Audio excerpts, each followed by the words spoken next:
Hello friends, जय माँ बगला माँ की जय माता दी। सॉरी मैंने सुबह सुबह वीडियो नहीं बनाई क्योंकि मैं अयोध्या ही सुबह 7:30 बजे पहुँची थी।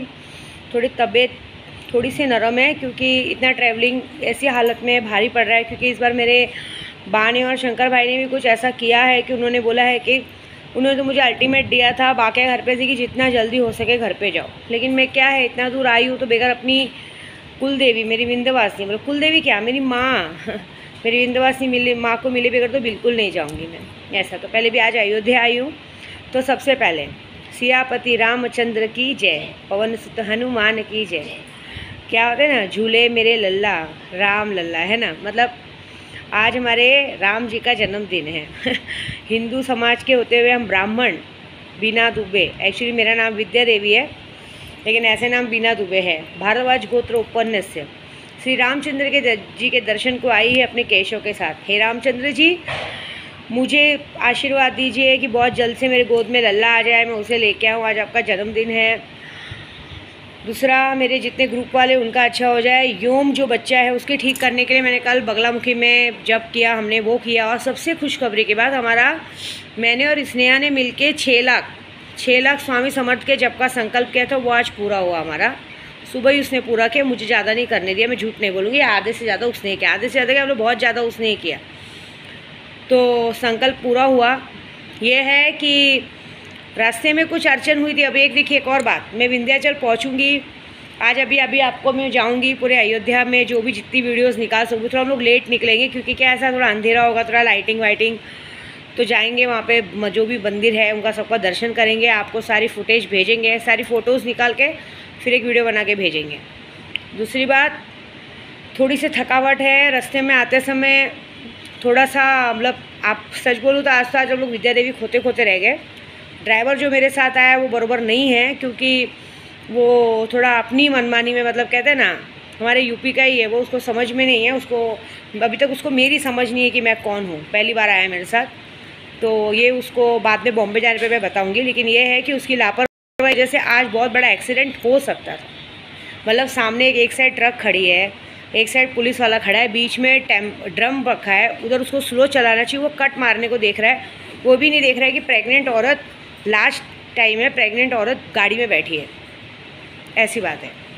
तो दूसरी बात, सबसे बड़ी बात कैसी मालूम है, उस आदमी को ये समझना चाहिए कि दतिया में पूरा 2 दिन उस आदमी को आराम करने के बाद, कल रात को हम लोग 9 बजे निकले हैं, तो जो आदमी 12 घंटा गाड़ी नहीं चला सकता है कंटिन्यू, वो क्या कर सकता है। मुझे बहुत बड़ी बात, वैसे बहुत बड़ी बड़ी बातें की गई थी, मैं पुलिस वाले की गाड़ी चलाया, ये चलाया, वो फलाना ठेकाना, बस बड़ी बड़ी बातें। मैंने उसके चेहरे का गुस्सा देखा है, मैंने आज उसको सुनाया है कि मेरे सामने गुस्सा नहीं दिखाने का, क्योंकि मैं यहाँ पर फ्री में नहीं आई हूँ, मैं पैसा दे के आई हूँ। गाड़ी का जिसका गाड़ी लाई हूँ पूरा पैसा लेगा ना मुझसे, फ्री में तो नहीं घुमाएगा ना। तो कोई नहीं, उसको मैं बॉम्बे चल के उसको बराबर करने वाली हूँ। अभी यहाँ कुछ बोलूँगी नहीं क्योंकि अभी तो मेरे अपने चतुरानंद भैया को बताया है, तो मेरे चतुरानंद भैया ने यही बोला है उनको ज़रा आने दो विंध्याचल में, देखता हूँ कौन है ये भाई, किसको मतलब इतना हवा महल का गाड़ी हुआ है कि उसको अक्ल नहीं है इस तरह का। दूसरी बात, दूसरी एक और बात है, कहते हैं ना कि मेरी वीडियो से बहुत सारे लोगों को बुरा लगता है, तो मैं एक बात बोलूँगी, पहले उंगली मत किया करो ना, पहले मुझे मत बोला करो ना। क्या होता है, मैं भी यात्रा पे निकली हूँ, मेरा काम है काम करना। अगर देखो घर बैठे ना किसी को भी पैसे नहीं मिलते, आदमी बाहर निकलेगा, 2 कैसा काम करेगा, मेहनत करेगा तो पैसा आता है। घर बैठे आप सोचोगे, अब एक पंडित को सत्यनारायण का पूजा भी देखोगे तो आदमी घर तक जाता है ना पूजा करवाने की, घर से बोलेगा मैंने कर दिया। ये बात उन लोगों को समझ में नहीं आएगी ना, जब जो लोग ये उंगली करते हैं, जो लोग झगड़ा लगाते हैं, उनको क्या है, उन लोगों को थोड़ी समझ में आएगा मेहनत क्या होती है। जिन लोगों ने ज़िंदगी भर बैठ के खाया उसको क्या पता चलेगा मेहनत क्या होती है ना।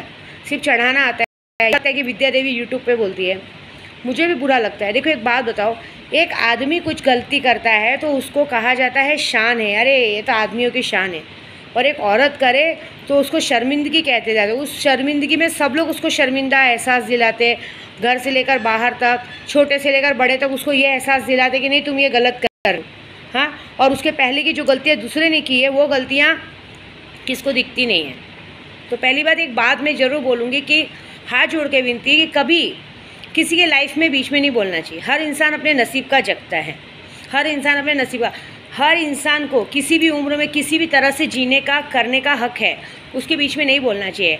सबको अपनी ज़िंदगी, मैं ये बोलती हूँ कि किसी को भड़काने से अच्छा, कुछ भी करने से अच्छा वो ये बात याद रखने का कि हर इंसान को ज़िंदगी जीने का हक है। ये भड़काने वाले क्या करते हैं मालूम है, ये लोगों को लगता है कि अरे चलो झगड़ा, उन लोग सिर्फ झगड़ा लेके मज़ा देखने वाले में से।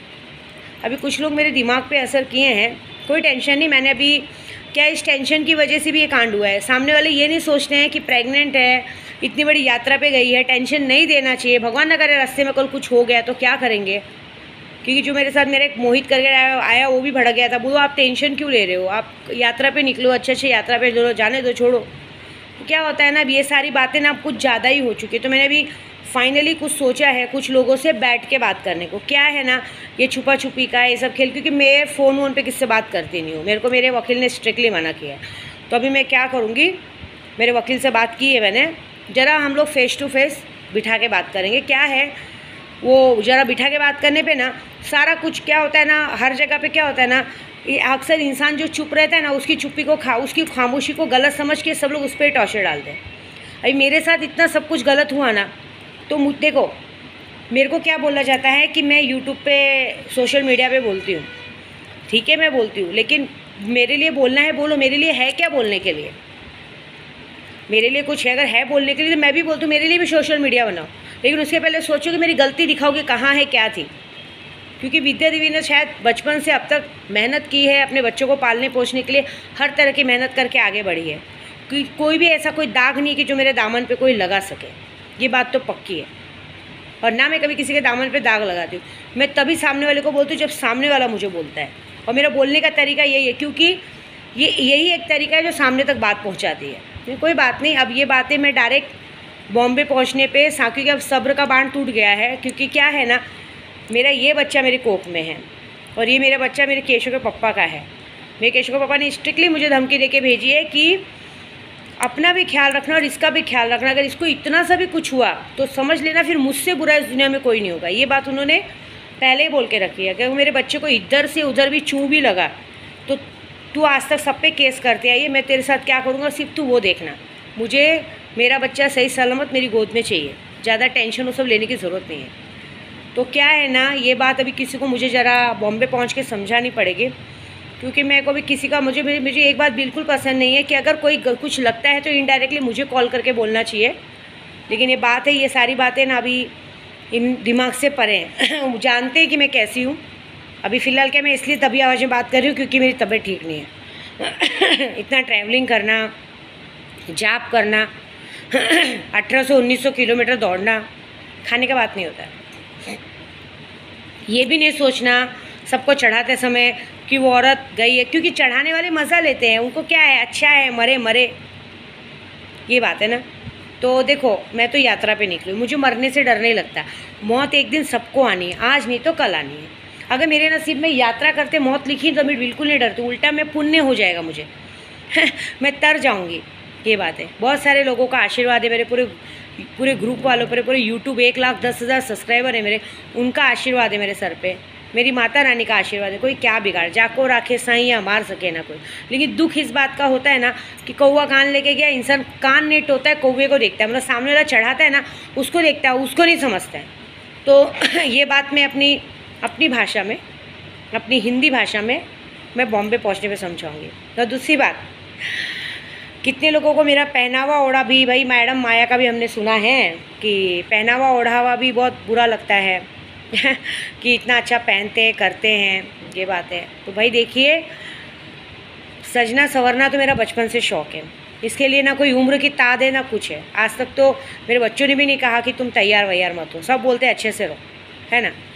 तो और मेरे केशव के पप्पा को बहुत पसंद है मेरा इस तरह से सज संवर के रहना। और दूसरी बात, मेरे पति हैं, अच्छा सब कुछ है। क्या होता है, सबको मेरी साड़ियाँ पसंद आ जाती हैं, सबको मेरा पहनना ओढ़ना पसंद आ जाता है, सबको मेरी चीज़ें पसंद आती हैं। चीज़ों में मेरे बच्चे भी पसंद आ जाते हैं कि इनके बच्चे इतने सुंदर हैं। यहाँ तक कि मेरे केशव का पप्पा भी सबको पसंद आ जाते हैं। बाप रे, मतलब आप सोचो कि मेरे केशव का पप्पा को मैं जानती हूँ मेरे कामदेव के रूप है, लेकिन ये बात नहीं समझ में आता है कि उनको पसंद करने से वो थोड़ी ना तुमको पसंद करने लगेंगे सबको। नहीं करेंगे, क्योंकि यहाँ से प्यार है ना, यहाँ से प्यार नहीं है, ये बात है। घोड़ा घास से दोस्ती कभी नहीं करता है ना। शेर मांस ही खाएगा, उसके सामने घास का चारा डालोगे कभी नहीं खाएगा। तो मेरा शेर मेरा वेट करेगा, ऐसी बात है। हालांकि मैं बताऊँ ना, मुझे सुन के हंसी आती है कि मैं कितनी बार बोल चुकी हूँ कि मेरे केशव के पापा को अगर भाई की नज़र में देखोगे, दादा बोलोगे, बाप की नज़र से देखोगे, कहते हैं ना दादा बोलना जैसे भाई हो गया, और क्या बोलते हैं, दोस्त यार मत देखो, भाई बोलो। उनको बहन नहीं भगवान ने दी, सॉरी मैं क्या बोलूँ, उनको भगवान ने बहनें नहीं दी हैं। हमारे घर में एक रेणुका कविता आती थी, उन्होंने भी उसको राखी बांधा था, तो वो उनका बहुत ध्यान रखते थे। अब भाई बना के उनको देखोगी ना तो आदमी आपको सर आँखों पे रखेगा। लेकिन उन मैडम माया लोग को बोलूँगी मैं, चाहे गौतम नगर हो चाहे कोई भी हो, हमको पता चलता है, तो ये बोलूँगी कि दूसरी नज़र से देखोगे ना तो वो आदमी है ना, मतलब पूरी दुनिया का जग जी चुका है, मतलब हर तरह की दुनिया जी चुका है। अब उसके अंदर कुछ चीज़ें की ताकत, अब उसको कुछ चीज़ की लालच नहीं बची है। अब उसको मेरी बीवी, मेरा बच्चा और मैं, यही उसमें उसके दिमाग में है। तब उसके दिमाग में है कि मेरी बीवी, मेरा बच्चा। इस वक्त सिर्फ उनको मेरा वेट है। कल भी मैंने फ़ोन पे पूछा था, ऐसी मैं बात नहीं करूँ, मेरे बेटे के ज़रिए पूछा कि कुछ ज़रूरत है, कुछ चाहिए, तो बोलते नहीं, उसको बोल तू आ जा मेरे पास, मुझे कुछ नहीं चाहिए। लेकिन मैं झूठ नहीं बोलूँगी, मैं नाराज़ भी हूँ। मैं यात्रा पे ज़रूर हूँ, यात्रा पे भी हूँ, मेरी माँ को विंध्यवासी का दर्शन करना है, लेकिन मैं अपनी यात्रा पूरी करके आऊँगी। नाराज़ भी इसलिए हूँ कि जब मेरा होली का टाइम था तो सामने वाला मेरे पास नहीं था, तो मैं किसी की जयंती में क्यों रहूँ। मैं सारा इंतज़ाम करके आई हूँ, झूठ नहीं बोलूँगी, सारा कुछ करके आई हूँ, लेकिन मैं नहीं रहूँगी उस दिन। मैं यहाँ पे अपनी जयंती की साड़ी भी लाई हूँ, झूठ नहीं बोलूँगी, मैं अपनी वाइट कलर की साड़ी लाई हूँ, पहनूँगी। क्योंकि देखिए मैं इतनी दूर आई हूँ ना, तो मैं चाह के भी एरोप्लेन नहीं है भाग के आ सकूँ। लेकिन बस यही बोलूँगी चढ़ाने वालों को कि प्लीज़ मुझसे, मेरे बच्चों से, मेरे केशव के पापा से 400 कदम दूर रहे। मत उन लोगों के दिमाग में ऐसा कुछ डालो, क्योंकि मैं मर जाऊंगी ना तो उनका सहारा खो जाएगा, तुम्हारा कुछ नहीं बिगड़ेगा, तुम लोग तो मज़े लेने वालों में से। लेकिन एक बात बोल रही हूँ कि जिसने ये हरकत की है, यहाँ पूजा चालू हो चुकी है, स्नेहा ने चालू कर दिया, हाजिदा ने चालू कर दिया, सुनीता ने चालू कर दिया है, सब लोग मेरा बंदिश किए हुए हैं। जो मुझ तक है, मेरी बा तो मुझे प्रोटेक्ट करके भेजी, मेरा कड़ा भी उन्होंने बदली किया है हाथ का, तो उनके रहते तो मेरा कोई बाल बाका नहीं कर सकता। लेकिन ये जो दिमागी कीड़ा डालने वाले लोग हैं ना, इनको मैं कीड़े की मौत कैसे मारने वाली हूँ, उससे मेरा बॉम्बे आने तक का वेट करूँ। मैं जिस दिन भी बॉम्बे पहुँचूँगी उसके दूसरे दिन मैं कुछ लोगों के दुकान तक, कुछ लोगों के घर तक इनडायरेक्टली एंट्री करूँगी।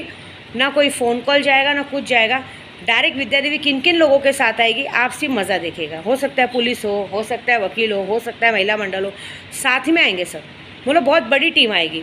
तो उस वक्त ऐसा होगा कि सोच भी नहीं पाओगे, क्योंकि आंधी तूफान बोल के नहीं आता है, भयंकर बारिश बोल के नहीं आती है, डायरेक्ट एंट्री करती है। तो विद्या देवी भी डायरेक्ट एंट्री करेगी, क्योंकि मैं बहुत जिद्दी हूँ इस मामले में। अगर मैंने कोई जिद पकड़ ली तो मैं पूरी करके रहूँगी, और देख लेना मैं किस तरह पूरी करती हूँ, बस ये वादा है मेरा। थोड़ा सा इंतज़ार करो। और अभी मैं जा रही हूँ अयोध्या, तो मैं आपको दर्शन कराती हूँ, मतलब वहाँ का पूरा फुटेज भेजती हूँ। जय माता दी।